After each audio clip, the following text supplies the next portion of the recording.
Il m'a appelé un jour sur mon téléphone, il m'a laissé un message, genre « Ouais, c'est Luc, tu veux pas passer me voir, j'ai un truc à te proposer. » Ouais, d'accord. Je le rappelle, je prends rendez-vous, je passe le voir le soir, il me dit « Ouais, tu vas bien, qu'est-ce que tu fais ?» Bon, je lui raconte ce que je fais à ce moment-là, je tourne un autre film. « Tu veux pas réaliser un film ?» C'est à moi que tu parles.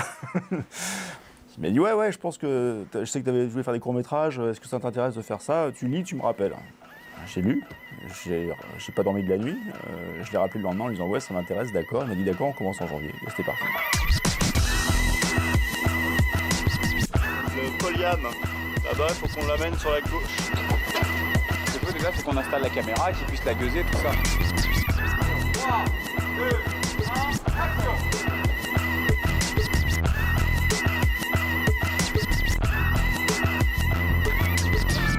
Un jour, c'est la secrétaire de Luc, qui est une copine, m'appelle, elle me dit « Allô Bibi, il y a Luc qui veut te rencontrer. » Je dis « Oui », alors je me suis dit peut-être qu'il veut me donner un rôle de hallebardier dans un de ses films, c'est bien.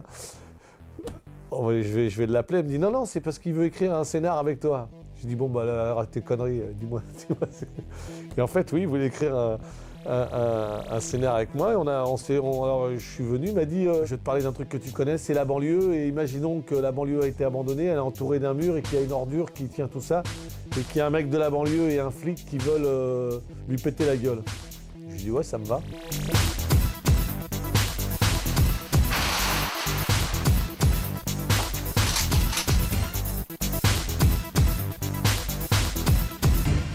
J'étais assez surprise quand j'ai lu le scénar.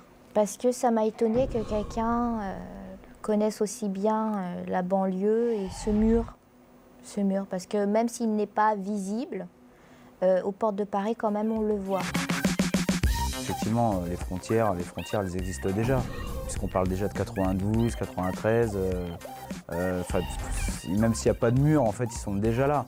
On voit par la différence sociale des gens et voilà, quoi. Enfin, j'espère vraiment pas que ça va finir comme c'est dans le film, mais il y a une part de vérité quand même quelque part. Il y a eu des moments où c'était pire que ça, et c'est peut-être pour éviter de retomber dans ces moments-là que ce film il sert à quelque chose, s'il y a un côté social. Maintenant, c'est un film, ça reste du cinéma, donc je pense que ça peut faire que du bien de toute façon et socialement et cinématographiquement. Si le cinéma ne parle pas de problèmes actuels, qui peut le faire?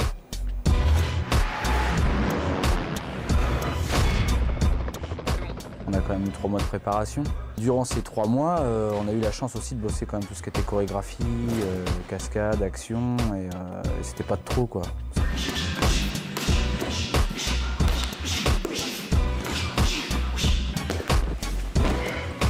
Le complément avec Cyril dans les chorégraphies était bien parce que moi, comme je viens pas du cinéma, j'ai pas du tout les mêmes idées que lui sur les scènes d'action. Lui, il va savoir expliquer par rapport à un mouvement ou une action que je fais, me dire tiens, là on peut le placer comme ça.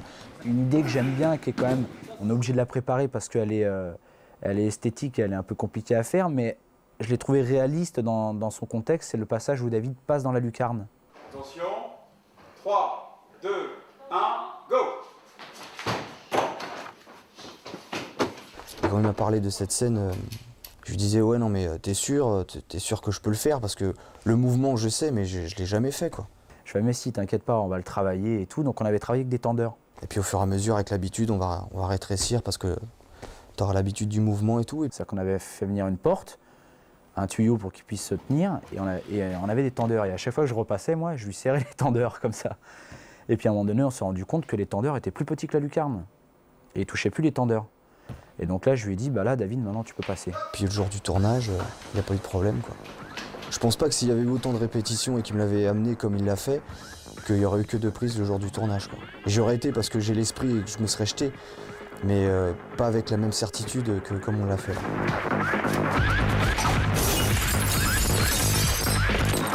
Je lui ai passé directement, même lui, il fait putain, mais c'est génial. Tout va bien? Oui. C'est mal? Non.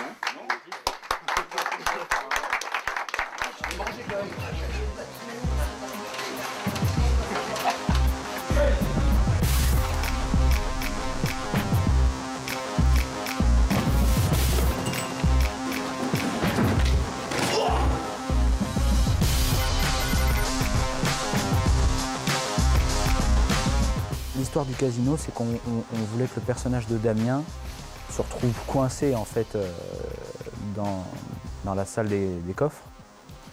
Et il devait sortir de ce casino. C'est pas un film de maricon qu'on est en train de faire. On est en train de faire un putain de film. Surtout certaines séquences. Et moi, je me suis dit, ce qui peut être vraiment bien, c'est de passer très très peu de temps avec chaque cascadeur.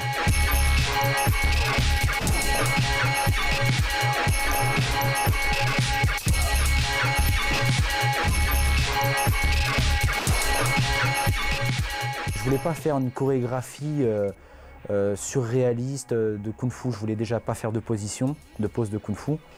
Je voulais enlever tout ce côté-là parce que c'est un mec qui est quand même infiltré. Là, on doit sentir qu'il est quand même un petit peu dans la merde. Et donc, je voulais vraiment quelque chose de très réaliste et expéditif.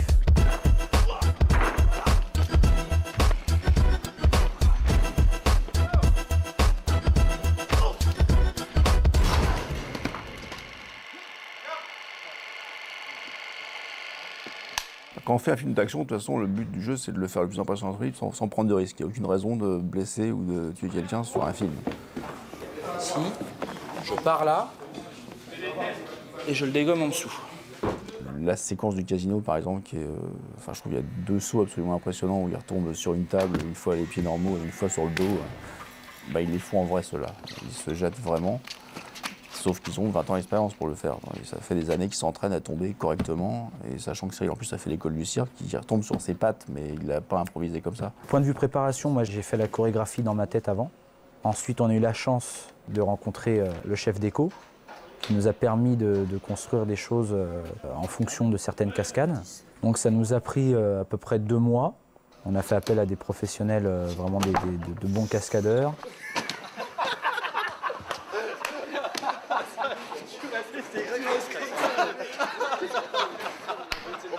En plus, il me regarde la tête à l'envers, du genre je fais quoi, je continue ou... Et on a travaillé, et moi, toutes les idées que j'avais, on a commencé à les bosser sur matelas. Puis ensuite, on a commencé à enlever les matelas et mettre des tatamis. Et puis à force, chacun savait ce qu'il avait à faire. C'est-à-dire que chaque cascadeur avait sa cascade à faire et rien d'autre.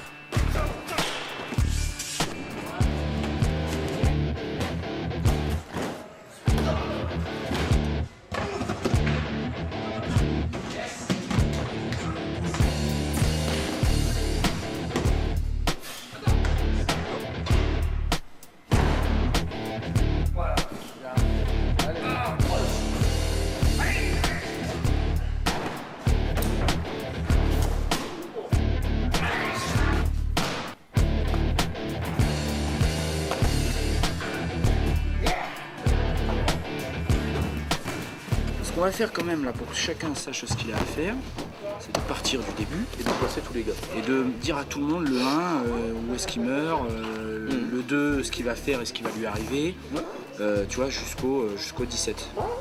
On fait ça là pendant que Fred se chauffe. Ok. Moteur. Tourne. Attention. Action.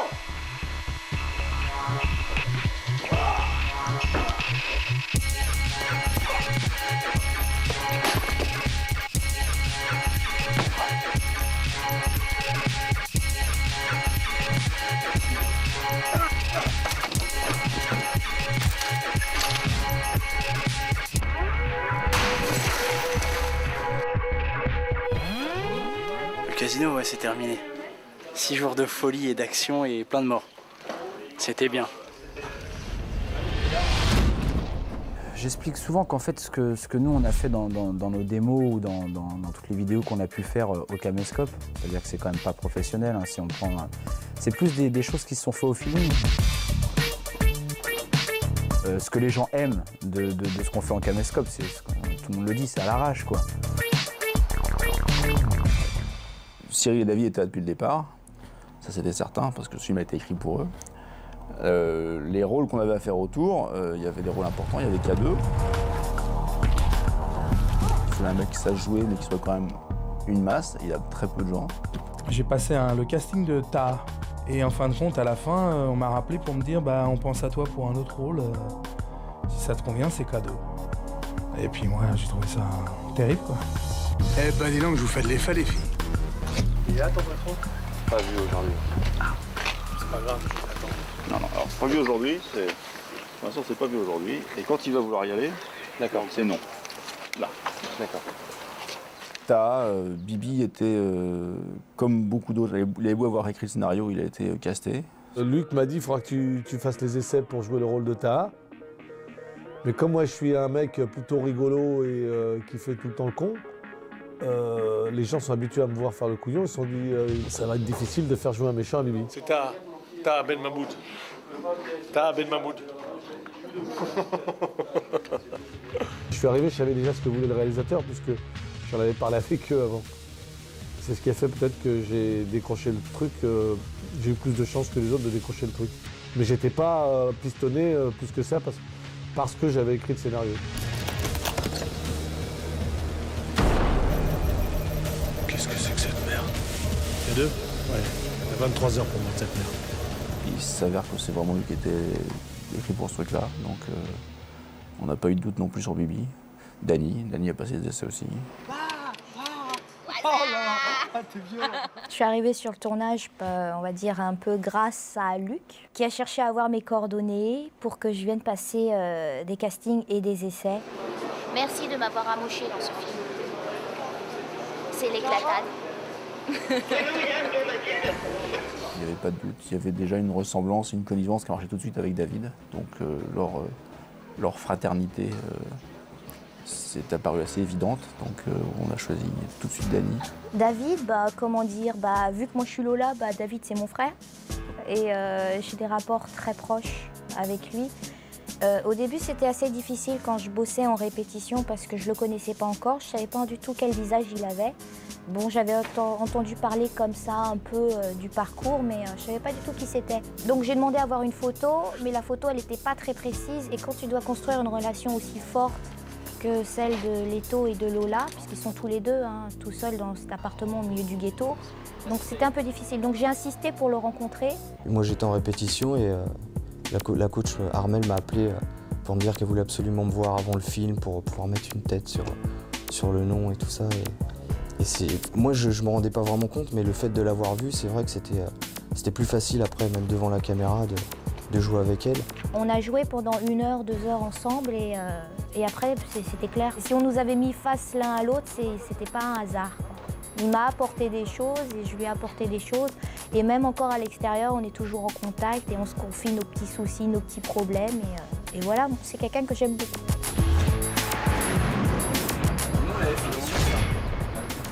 Et ben là, ça va m'écarter. On va continuer un peu là. Voilà. C'est-à-dire que je vais partir en arrière, je vais rentrer dans la cage. Et on va refaire un petit truc dans la cage.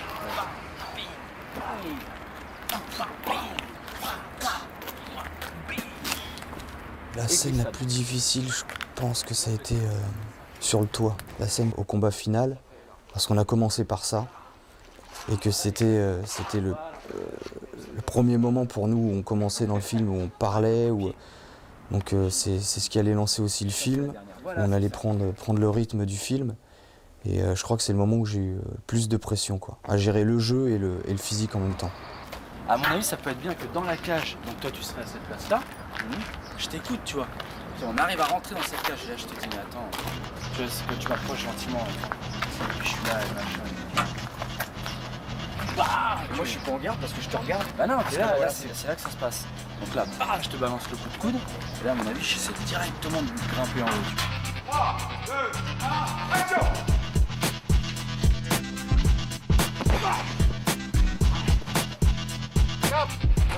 Je m'enlève direct et là on enchaîne par celle qu'on a oubliée tout à l'heure, qu'on a complètement enlevée, c'est-à-dire celle-là. Ce qui est dur, c'est de jouer la comédie dans l'action vraiment, quoi. C'est-à-dire tu dois mettre un coup de poing, un saut, un machin, t'as une phrase à dire et tout de suite tu replonges dedans et tout. Putain mais arrête tes conneries les taux, dans 1 minute on va tous sauter. Ouvre les yeux Damien, tu vois pas qu'ils en ont rien à foutre de cette banlieue? Ça fait 20 ans qu'ils arrivent pas à résoudre le problème. Alors ils ont fait un mur autour et maintenant ils vont nettoyer, c'est tout. Et à la fois c'est tellement bon, quoi. C'est génial. C'est bien ça qu'il t'a demandé ton chef. Est-ce que vous êtes bien au milieu de la banlieue 13? Ouais mais c'est une mesure de sécurité. C'est un piège Damien, j'en suis sûr. Tu me fais chier maintenant, laisse-moi bosser.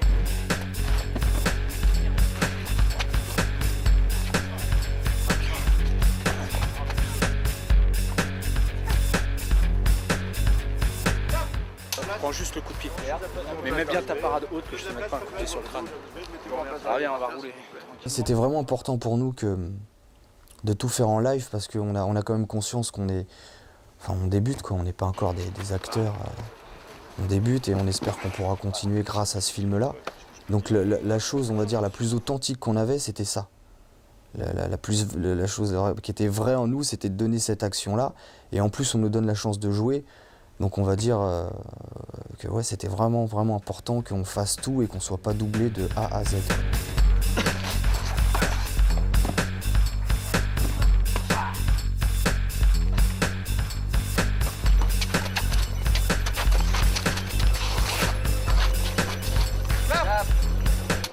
La première journée était assez éprouvante parce que même si je cause pas beaucoup dans toute la scène sur le toit où je suis toute seule avec le missile et que j'essaye d'attraper le jerrycan, c'était stressant dans le sens, c'était mon premier jour de tournage. Je venais d'arriver de Paris, donc le lendemain je tournais.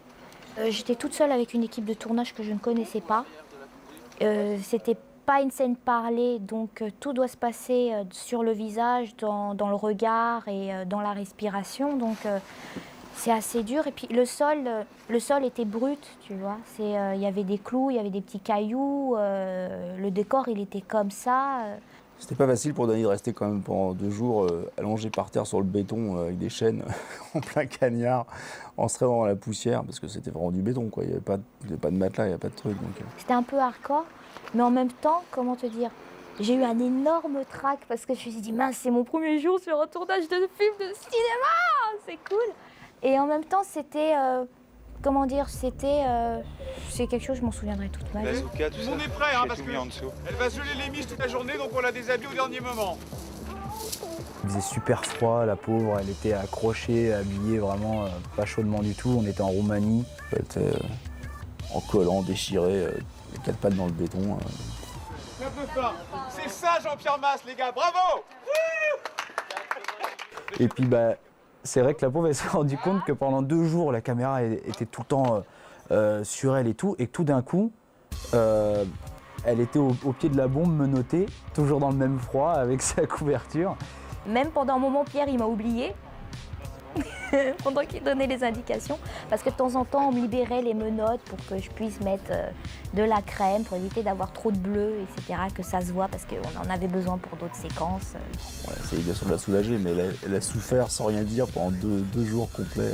J'aurais bien voulu être un peu plus près d'elle sur ces moments-là et elle était dans son coin toute seule accrochée au poteau là. Et on se regardait, quoi, c'était juste des regards, on se croisait, comme si on se comprenait, quoi, mais chacun était vraiment dans son truc, quoi. Et au fur et à mesure, il y avait plein de petites choses qui venaient se greffer et qui faisaient qu'on arrivait de moins en moins à voir la tête avec tout le monde et on pensait plus à être vraiment à bien faire notre scène et du coup on zappait un peu tout le reste, quoi. On s'excuse, en vrai, on l'a pas oublié. On l'a oublié visuellement mais pas dans le cœur, quoi. J'ai l'impression, Elle est là.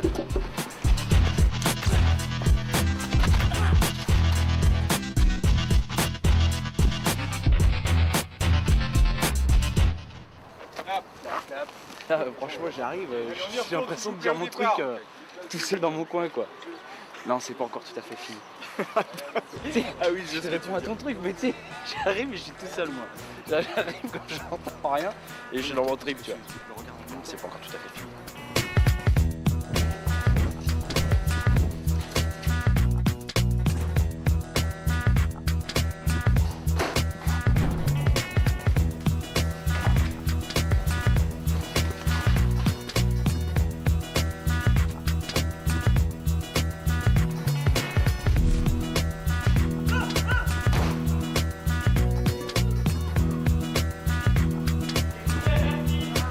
Ce que j'aime chez David, c'est son côté authentique, que j'ai rarement vu ailleurs.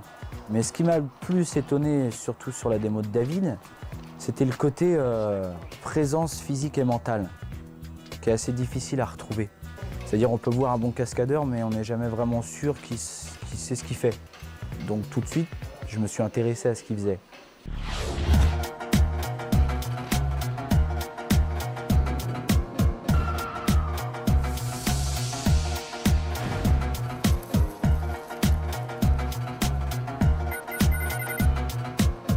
Le parcours, avant tout, c'est un moyen de locomotion.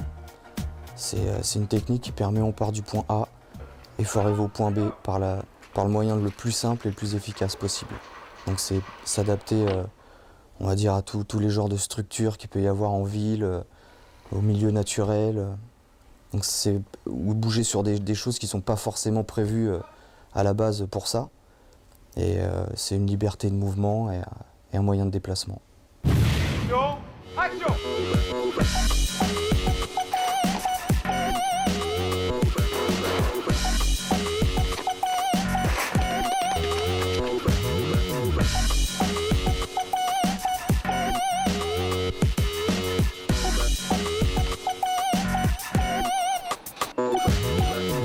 Les relations avec Pierre se sont bien passées parce que dès le départ, ce qui est bien, c'est qu'on s'est tous rencontrés, on va dire, à part.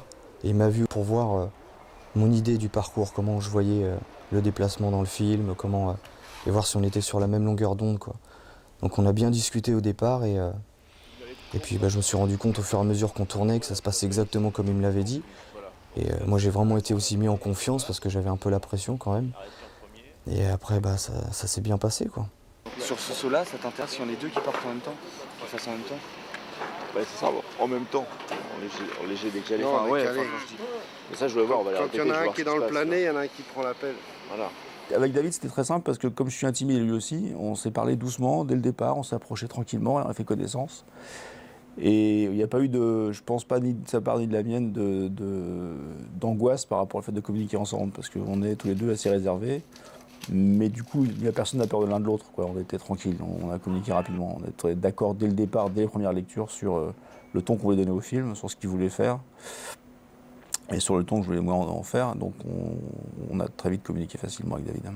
Il faut que ça monte aussi un peu en pression.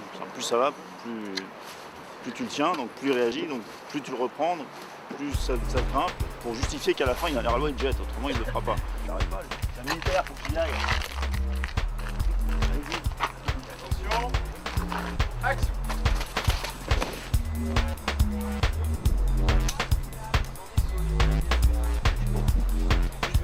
J'ai vu appliqué.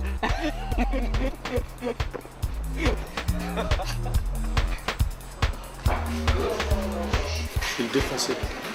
Il le défoncer. 3, 2, 1, go!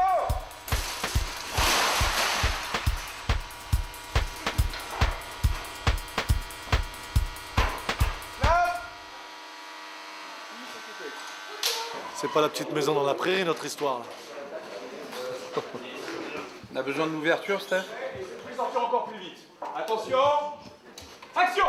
Je vais partir sans rien comme ça. Arrêtez, il va partir. Je pars derrière. Attention! Allez, silence!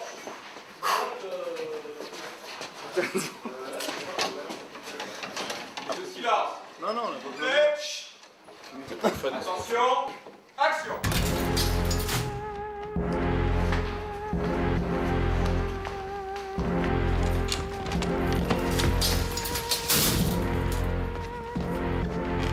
Alors comme ça, toi, t'es pote avec un flic. C'est pas un pote. C'est le seul qui s'est arrêté la bombe que t'as piqué hier. Vraiment. On sera 0, tout saute sur 8 km.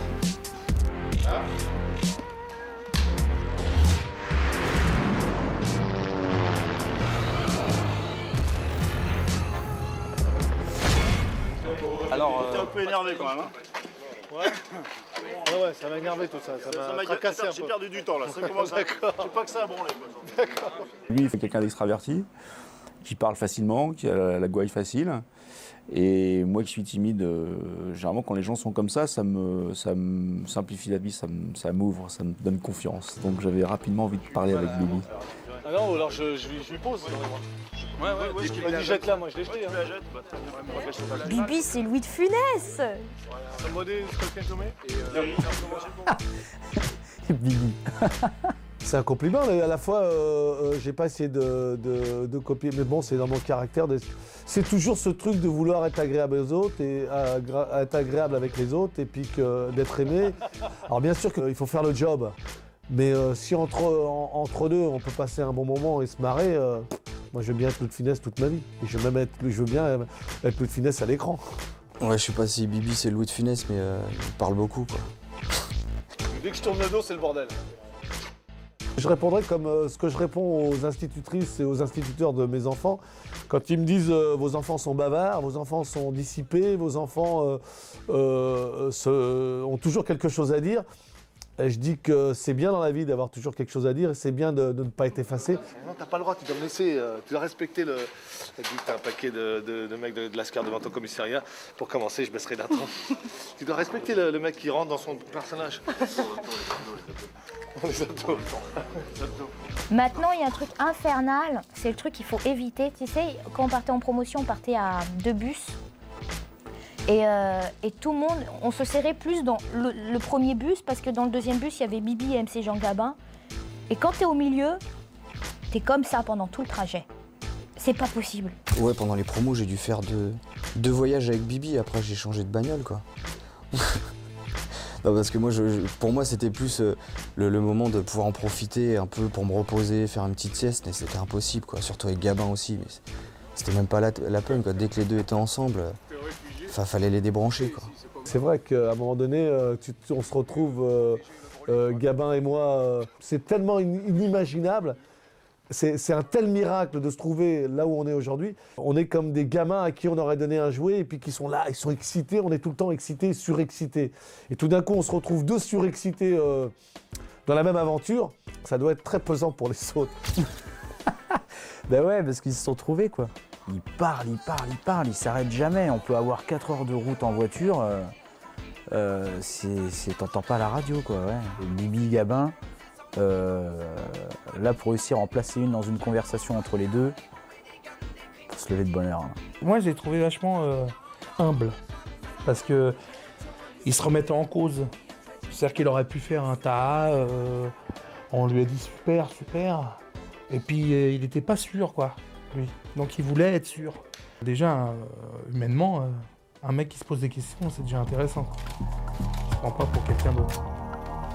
Vous êtes qu'une petite bande d'enfoirés.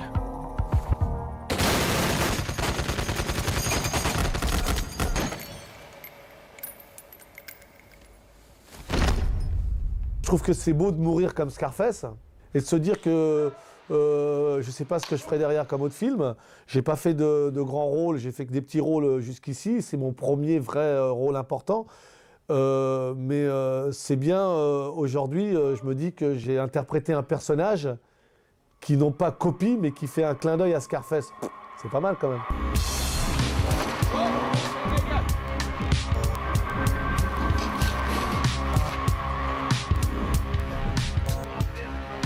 Tony, c'est la force tranquille.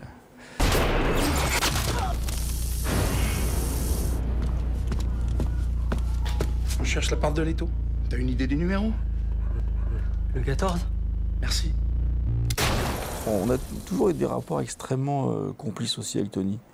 Tony, c'est un rôle pas facile, mine de rien, son rôle de K2, donc il fallait le situer. C'est un rôle de méchant, mais qui bascule, qui est intelligent, qui est un peu con au départ. On se dit, ouais, c'est quoi, cette espèce de grosse masse là? Et on se rend compte que c'est le moins méchant de la bande. C'est un des rares mecs qui peut mettre son cerveau en marche au moment où il le veut vraiment. Mais il l'avait jamais mis jusque-là. C'est lui le flic? Waouh, t'as un sens de la déduction de K2, t'es impressionnant. Vas-y, amuse-toi. Une fois que t'en auras fini avec toi, je m'occuperai de ta gueule de playboy.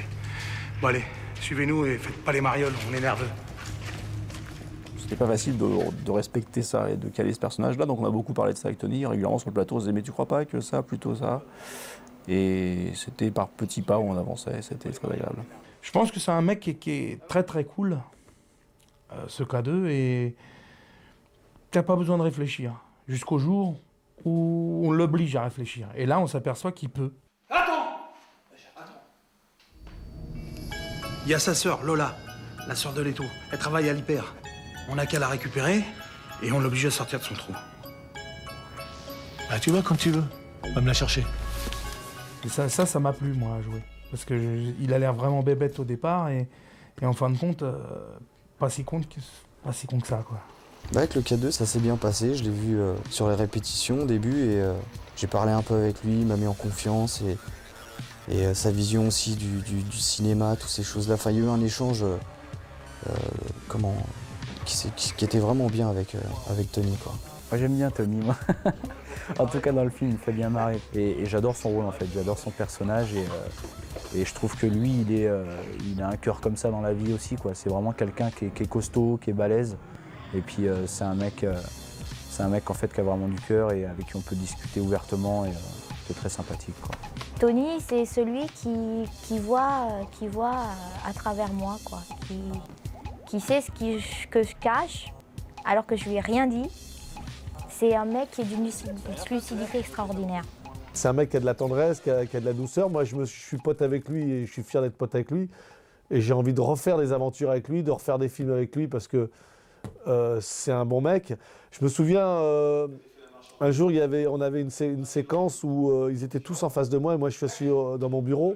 Et je ne sais pas pourquoi, mais Pierre Morel, le réalisateur, dit Bibi, on va commencer sur les autres. Alors, au cinéma, c'est beaucoup quand on dit commencer sur les autres. Ça veut dire que ça fait 3 plans serrés sur chaque acteur et 3 plans larges. Et après, on vient sur toi. Et j'arrivais plus à le faire. Et j'étais claqué.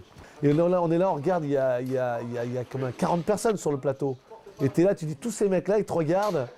Et ils disent, putain, il va nous la faire qu'on aille se coucher parce que c'est fin de journée. Et tu n'arrives pas à la faire. Et lui, je me rappelle qu'il venait me voir quand on coupait parce que j'avais les yeux rouges, parce que j'en pouvais plus. Et il venait me voir, il me disait des trucs sympas. Et c'est là que tu vois que t'as un pote qui est là, qui te balance 2-3 trucs pour te dire, t'inquiète, ça va le faire. Ou si on le fait pas, t'inquiète, c'est pas si dramatique que ça. J'ai une anecdote. C'était un 14 juillet dans un supermarché avec Dany, quand je l'arrache de la caisse. Au début, j'y vais fermement, mais doucement. Et puis Pierre me dit... si tu fais ça, ça marche pas, quoi.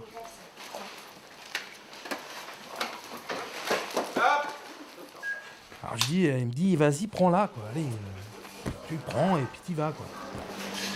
Tu vas pas jouer les anguilles, toi aussi. Tu vas pas jouer les anguilles, toi aussi. Au bout de 3 fois, il y a le bras à Dany qui est tout rouge. Et là, elle craque, elle pleure. Et je vais la voir, et puis en même temps, je sais plus quoi lui dire, parce que c'est quand même moi, quoi, qui me fait mal. Je vais la voir, et puis elle me dit, t'inquiète pas. De toute façon, je lui dis, écoute, on le fait 2 fois, et ça sera fait. Ok.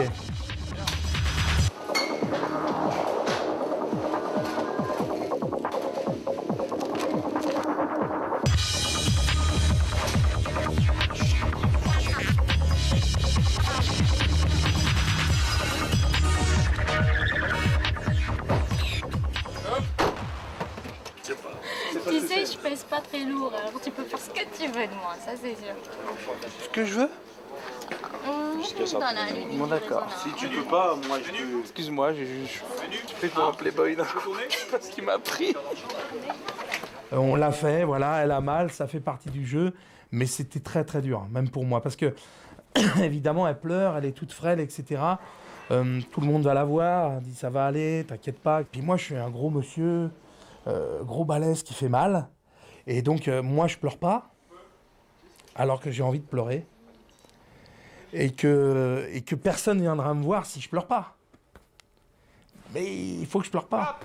Parce que c'est moi qui fais mal, donc je fais mon rôle même dans la vie, quoi. Et pourtant, j'avais envie de pleurer comme elle, quoi. Si je pouvais pleurer, ça me ferait du bien, parce que faire mal comme ça quand on ne sait pas, ça fait mal. Je m'excuse, Dany, je m'excuse, je t'aime quand même. Dany, j'ai un message pour toi, je t'ai acheté un autre bras. Il est chez moi, il t'attend. Alors il est tout neuf, tu verras, il est super. Et puis excuse-moi encore.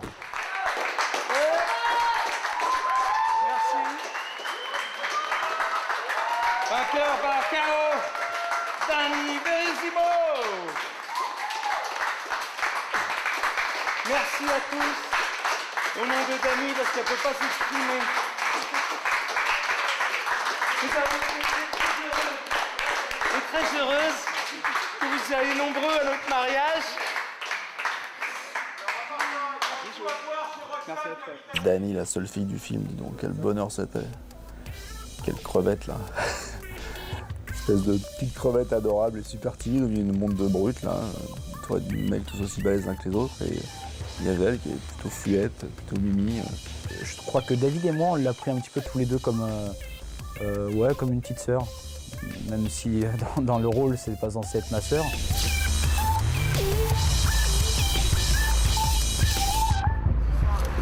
Tu t'embrasses ma sœur comme ça, toi. Tiens-moi ça. Mais disons qu'on était toujours un petit peu là pour lui dire mais t'inquiète pas, tu sais tu l'as bien fait, toi tu crois que c'est pas bien, mais nous de l'extérieur on voit. Et en plus elle est vraiment attachante, donc il n'y a pas eu de problème avec elle, ça s'est bien passé. Moi, je me suis sentie un peu la princesse Leia dans Star Wars, quoi. Avec Chewbacca, avec Tony D'Amario. Lui dites pas ça, il va me tuer. Avec mon air de gros nounours, rejoindre ce qu'elle a dit, sous tout ça, il y a peut-être ce manque. J'ai une anecdote. Il y avait, tu sais, cette scène dans le dortoir où je dois traverser le dortoir devant tout le monde. Et en fait, pour faire chauffer l'ambiance, tu vois, pour les mettre vraiment dans l'esprit mercenaire, on est des méchants. Donc ils les ont laissés, on va dire, 5 minutes s'agiter. Et puis il y en avait un qui vraiment, il s'est un peu trop agité, quoi. Il s'est trop cru dans le rôle du personnage. Et même hors caméra, il s'amusait à me lancer des obscénités, quoi. Allez, sois pas perso, laisse-le moi sa culotte. On passait au milieu de tout le monde, là, qui criait tout ce qu'ils avaient, tout ce qu'ils savaient sur les femmes. D'ailleurs, ils savent pas grand-chose. Tu t'y attendais pas. Salut. Bienvenue dans la cage au loup. Et à ce moment-là, Tony l'a remarqué, que ça me foutait un peu mal à l'aise. Et il m'a dit, tu as un sourire, mais on sent qu'il y a une souffrance à l'intérieur. Ils sont en chien. Embête-toi. Ouais. Tu sais déjà. Je me suis jamais fait autant siffler de ma vie. Hein. Là, c'est chaud. Je pensais pas que quelqu'un allait voir aussi clair en moi et ça m'a carrément déstabilisée. Mais en même temps, je pense que ça lui a fait du bien. Du coup, c'est celui qui est venu me consoler, quoi, qui m'a serré dans les bras. C'est vrai qu'elle a eu besoin de moi, je pense. Mais qu'elle se rassure, j'ai eu besoin d'elle. Puis c'est un petit bout de chou. C'est un petit peu mou, quasiment. Et on y retourne tout de suite, tant qu'on est chaud. Allez, allons-y.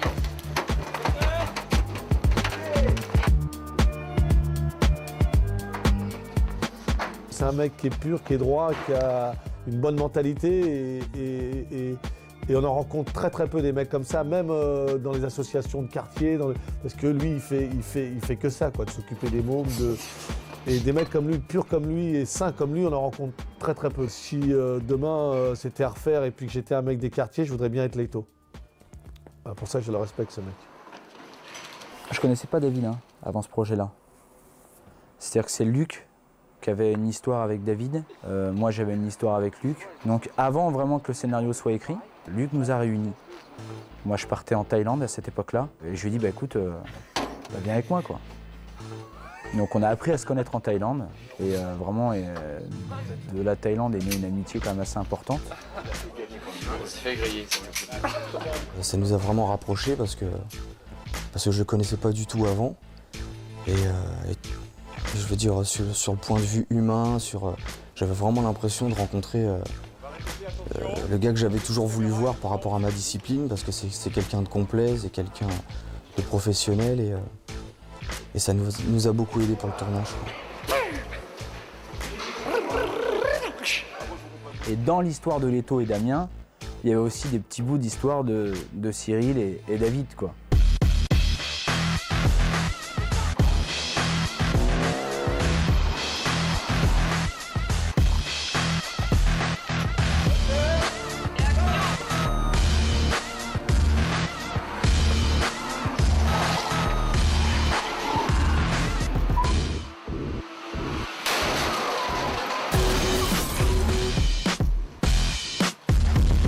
c'est vraiment nos passions qui se parlent entre elles, et parfois on se parle pas, quoi.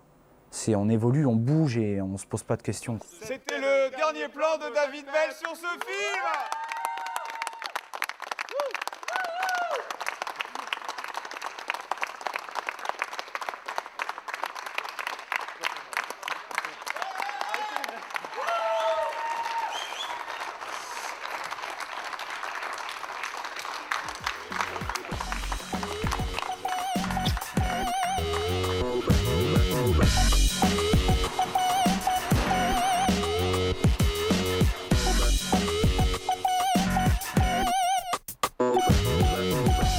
Allez, plus un bruit. Merci infiniment d'avance à tous. Moteur, action, figuration.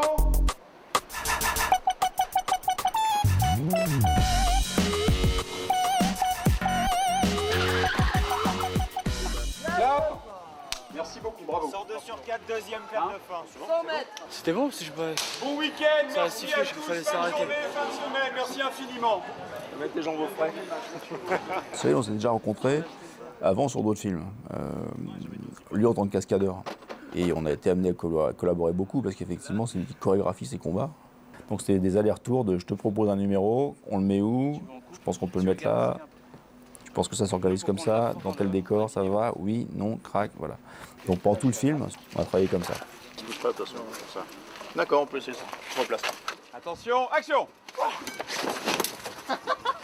Voilà, ça sera dans le DVD au départ. 74 sur 23, 6ème clap de fin. 3 mètres. Cyril, c'est quelqu'un qui est très pro, très carré.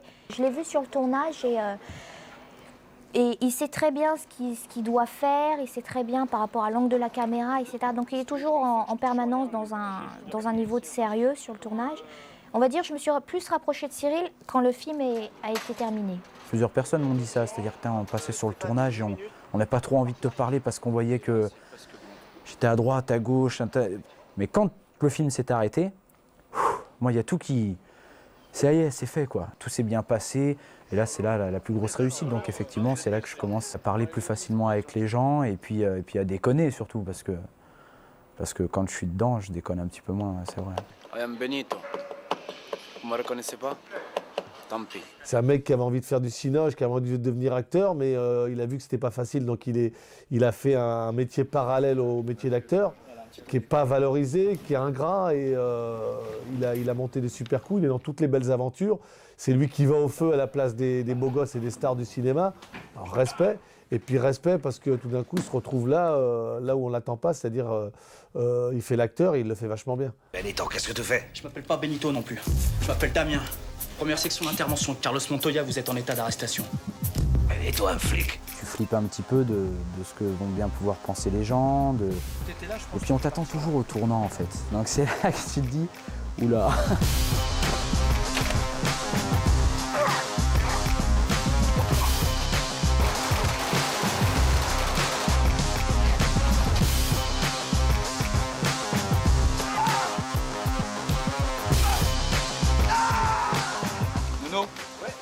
Je vous fais mal, camarade.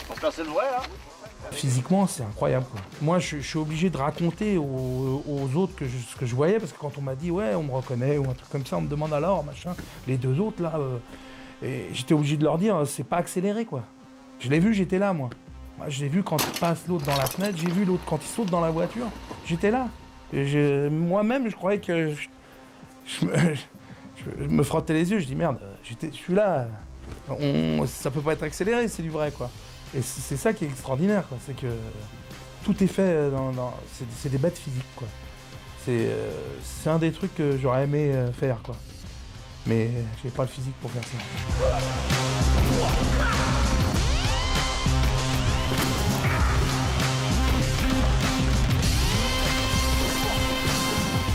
Don't try this at home. Jeff Rudan, oh, quel phénomène celui-là. Jeff Rudan, c'est un mec très, très gentil, c'est un charmant Yeti. Ce mec-là, c'est quand même un monstre, il fait 2,17 m, il doit faire 200 kg.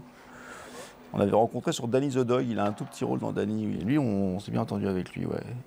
Il n'avait pas beaucoup de texte parce qu'il est content de grogner tout le temps.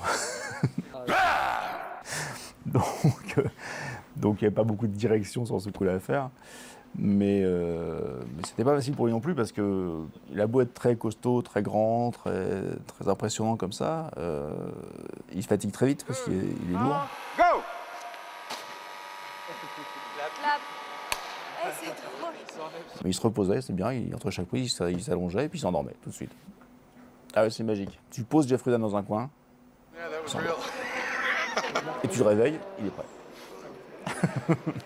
You're a stuntman. Yeah. Or do you wanna- Il m'a déplacé le cerveau là. Des fois, j'entendais siffler juste devant moi. Là, c'était. Tu prends un coup de poing, c'est le mec qui fait 200 kilos. Tu te fais assommer, quoi. Et ensuite, ça lui permet de me choper, voilà, de me mettre une patate. Une patate.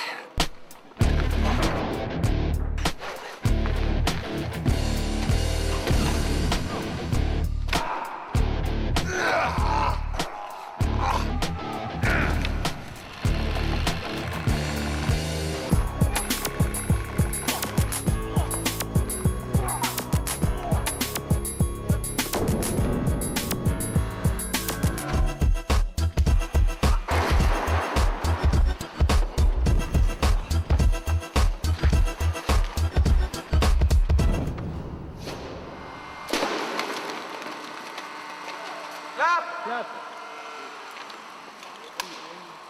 How do you feel? What day is it? How many fingers do I have? Yeah, it's fine. I'm a professional. Don't try this at home. 35, ça arrive ici, vite. Bah forcément, quand tu commences un film, il y a un peu de pression parce que quand c'est la première fois que tu fais un film, tu n'as jamais dirigé d'acteur. Alors, avec le passé que j'avais, on va dire que je savais déjà, pas faire des films, mais faire du cinéma, c'est-à-dire découper des plans, placer des caméras, ça je maîtrisais à peu près. Donc cette partie-là ne m'angoissait pas. Par contre, diriger des acteurs, je n'avais jamais fait. Donc forcément, c'était un challenge pour moi. Tu l'embrasses vraiment?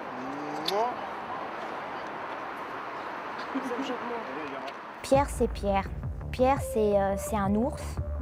C'est-à-dire, c'est un ours dans tous les sens. Des fois, il peut grogner et des fois, il peut être très doux.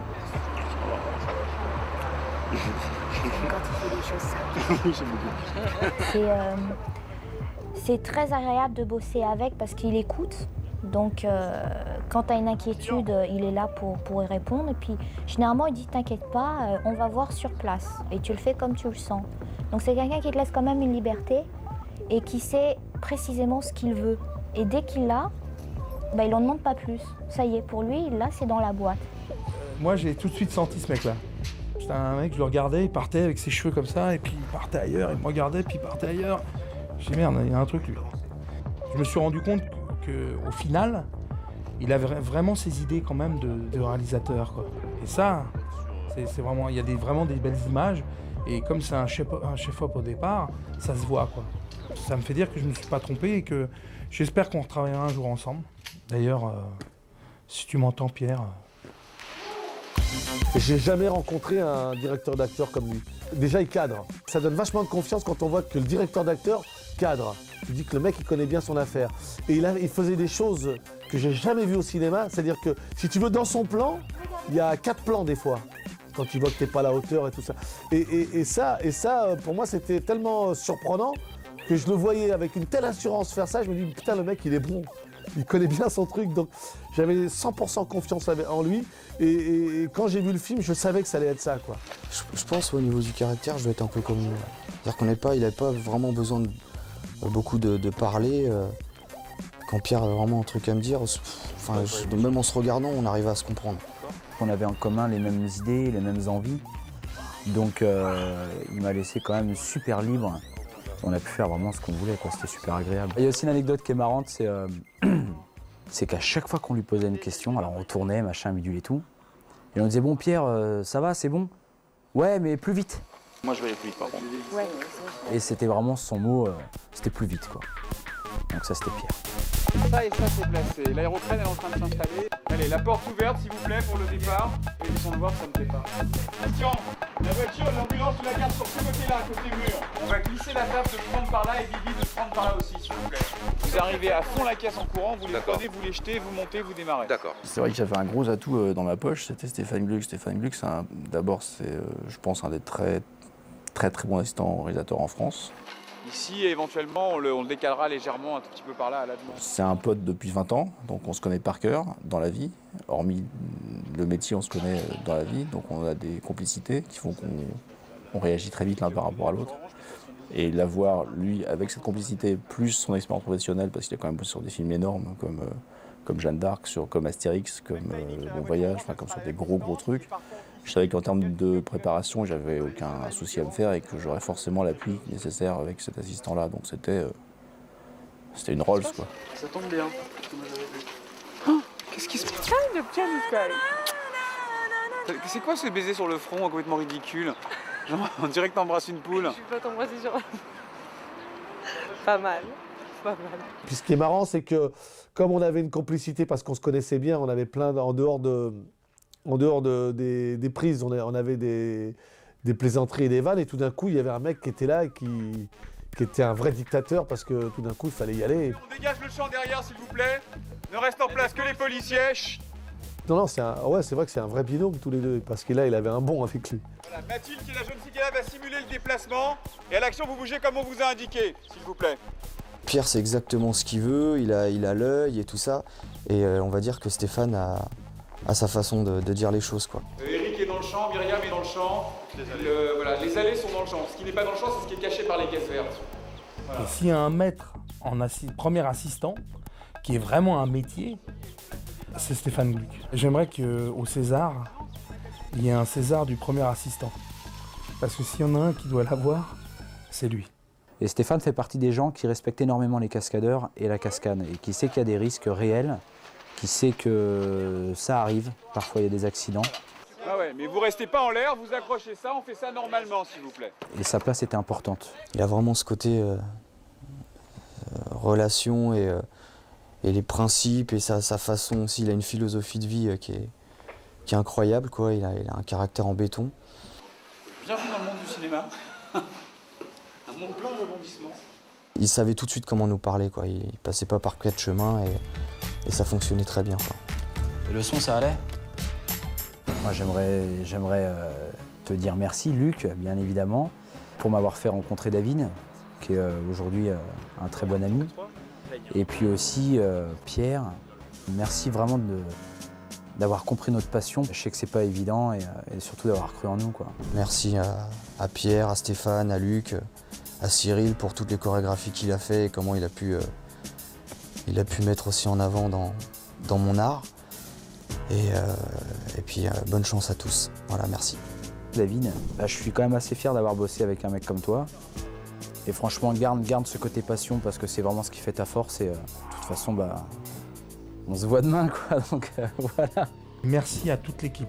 Merci pour ce tournage. Merci pour tout, quoi. Clairement. Voilà. Et bis à tous. Je pense que cette aventure-là, on n'aura pas d'autres aventures comme celle-là. Je suis content d'avoir participé à cette aventure et j'ai fait que des rencontres. Je suis super content.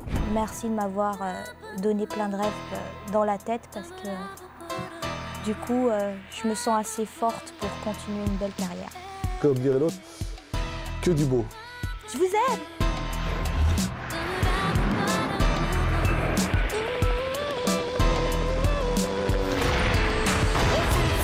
S'il vous plaît, Vincent Draguesson, vous êtes faux?